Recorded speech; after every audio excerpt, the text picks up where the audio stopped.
Ladies and gentlemen, Steve Penk's Radio Nightmares. Oh, yeah. Hi, this is Steve Penk, and welcome to more Radio Nightmares. Those moments we all love, those unplanned, unscripted, wonderful nightmare moments on the radio, featuring some of our favourite radio stars doing what they do best and sounding as brilliant and as natural as it gets.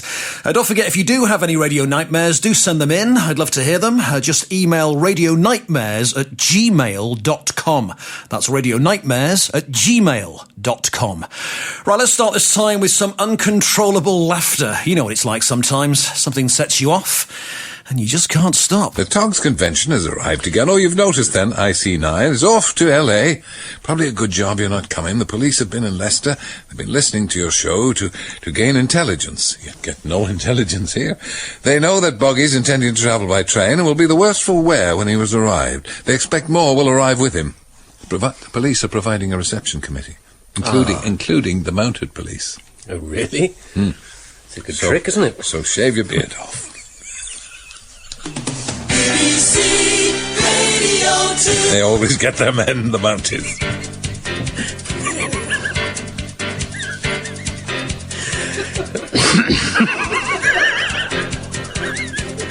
In Fife.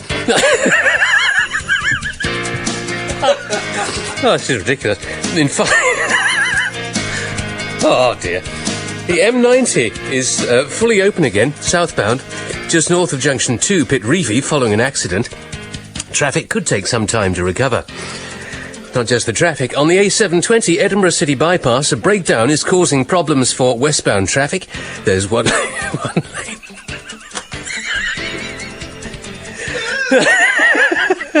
There's one lane blocked just before Straight. Oh, no. I tell you what. No, I'll be all right. Will you? Yeah, I'll be all right. No, just a minute. My traffic is I'll give you tailing mouth back. to mouth.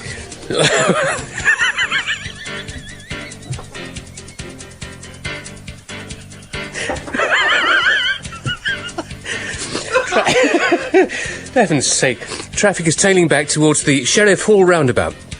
Big Dennis tipped us off about that. In South Lanarkshire, the A7...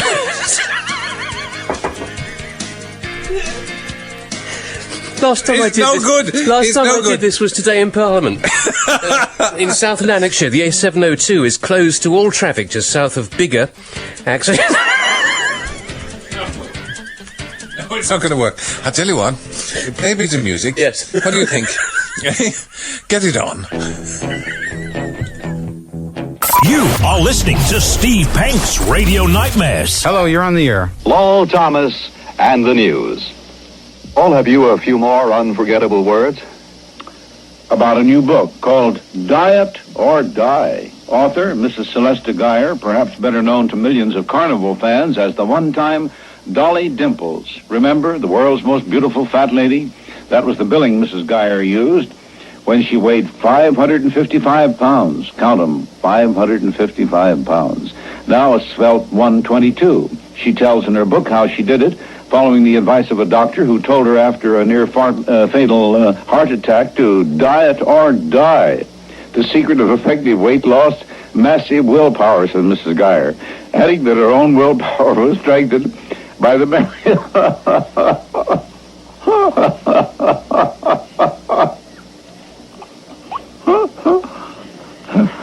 Well, anyhow, she said that her fat friends from Carnival Life died at an early age, later buried from the back of a truck. Those are her own words. Why truck?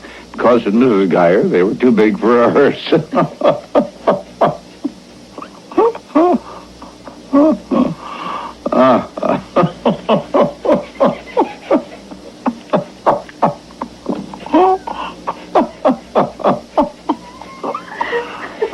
Oh, gosh.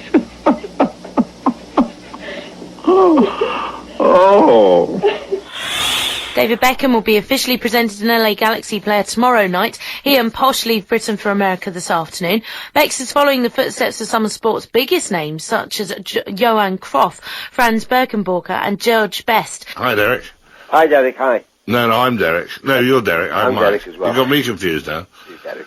Yeah. No. It's just, Derek, just to let you know. No, I'm not Derek. You're Derek. I'm Derek. I'm Mike. You're Mike, sorry. Right, yeah. Apparently, gunmen are holed up in an upper floor of a major hotel. The estimate is they have between 100 and 200 hotel guests and staff with them. There is a second situation in a Jewish community center where perhaps as many as 15 people are being held. Now, just the last few minutes, we've seen people trying to get out of the hotel, some of them shooting down drain pipes from quite a height. Steve Penk's Radio Nightmares. Hey Penky, how you doing? It's Toby Anstis here. My radio nightmare, although there are quite a few, including when the roof fell down on me, but that's for another time. But that was quite funny. But no, the one that really stands out, and it was actually, it's a little bit gory, but I'm going to go with this one anyway, because I was just doing my mid-morning show on Heart, and I was still quite new as well, so I was still quite nervous, but I had to nip out of the studio to go and get something for the production suite, which was just down from where I was broadcasting. And stupidly, I jumped off the step and smashed my head on the edge of the ceiling. Even thinking about it now makes me cringe with pain. I was like, my God, that was quite a bad one. And I fell down onto the floor. As soon as I put my hand on my head, there was like blood spraying out all over the place. I mean, literally spraying out. The worst thing was no one else was around, so I was kind of up there on my own. By the time I got up, the record was running out. I could hear it on the speaker, so I was like, my God, I've got to get back into the studio. And I had to do a link, so I had one hand on my head with blood gushing out all over the place, all over the desk and down into the faders. Every engineer's nightmare. And then just opened the mic and did the quickest link ever. And then just about had enough energy and blood left in me to buzz downstairs and say, can somebody come up here quick? I'm going to pass out. And somebody did come up. They called an ambulance and I got rushed off to hospital and had 18 stitches in my head. That was a bit of a radio nightmare, and I hope it never happens again. Hello? Hello? Hello? Hello, you're on the air. You are listening to Steve Penk's Radio Nightmares. We'll have some fun. And off the back of Saga's man bag, we heard that producer Skagsy wore a pair of Ugg boots. What are they? Ugg boots? I'll tell you about those in a minute. Okay, on Boxing Day. He took them back the next day after getting so much abuse from his mates. We want to know, what's your biggest fashion fox paz? Steve Penk's Radio Nightmares. Wow. Right, up next, Mind the Gap. As is the brilliant Emma Freud, broadcaster and scriptwriter, and Gav Melling from Colne, Lancashire. You are choosing the non-stop oldies. Do stay here for the big show. BBC Radio 2 online, on digital radio, and on 88 to 91 FM.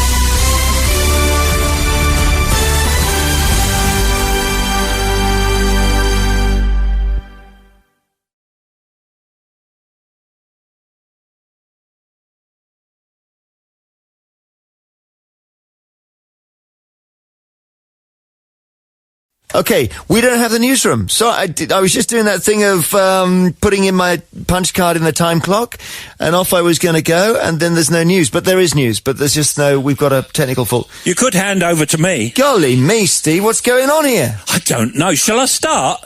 Yeah, start. I like a technical fault. I love it.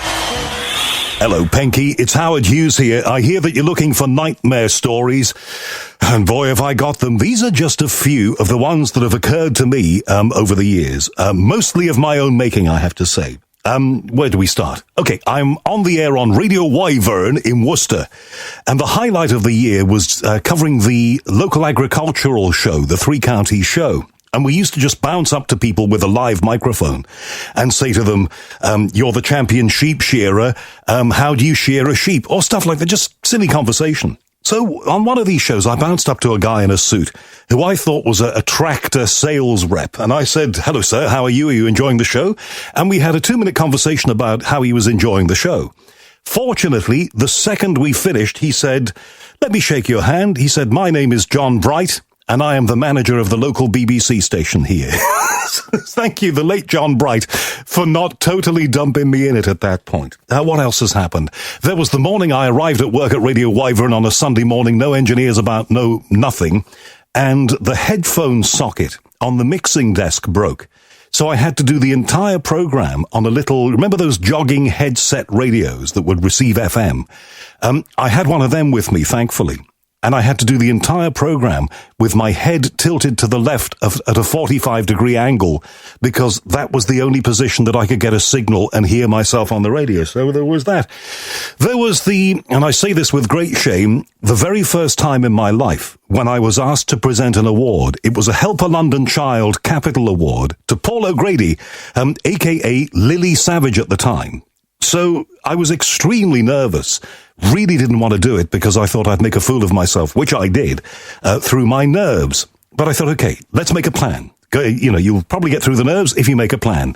So the plan that I made was that I would kiss the ring on the finger of Lily Savage when Lily walked on stage. Unfortunately, Paul O'Grady came as Paul O'Grady, and I had got to the stage of nerves where you can't really see, hear, or notice anything. I've only really once or twice in my life been that nervous, and I was very like that when I was young. I really don't care now. I'm much better and don't feel it. But on that occasion, I was apoplectic, if that's the word, with nerves. So I sidle up to Paul O'Grady and I kiss the ring on his finger. Thankfully, all these years later, and it's probably 14 years later, nobody ever refers to it. But at least 400 people saw it happen. God. There was the day when, reading the news on the Nick Ferrari show on LBC, I totally accidentally inserted the letter L into the word Dido. Believe me, there is no going back from that one. And Ferrari said, Howard, what did you just say? And I had to try and cover for it. And I said, I always thought there should be an L in that word. I thought her name was Lido. So that was my weak attempt at covering for that. And what else? And finally, at the end of a news bulletin with Chris Tarrant on Capital, I played a clip of a man who I won't name, but he was one of these people who you love to not like, and the public don't particularly like this person. Let's just put it this way. So the thing is playing on the air, and I flip the little talk back to Tarrant, and I say, listen to him. And you may have to bleep this word I'm about to say, but I said, listen to him, Chris, what a twat.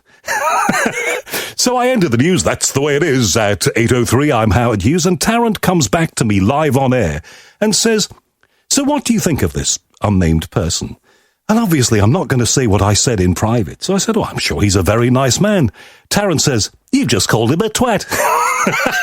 So they're just a few of the many stories, and I haven't even told you the one where I accidentally turned off a complete radio station for 10 minutes because somebody told me to flip a switch as a joke, and I took it seriously because I was so young. There are a million stories, and I bet you got loads of your own, but there are a few to be going on with, okay. Thanks, Howard.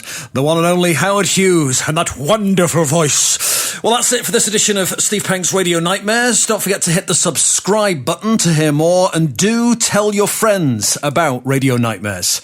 There's more next time. Steve Penk's Radio Nightmares.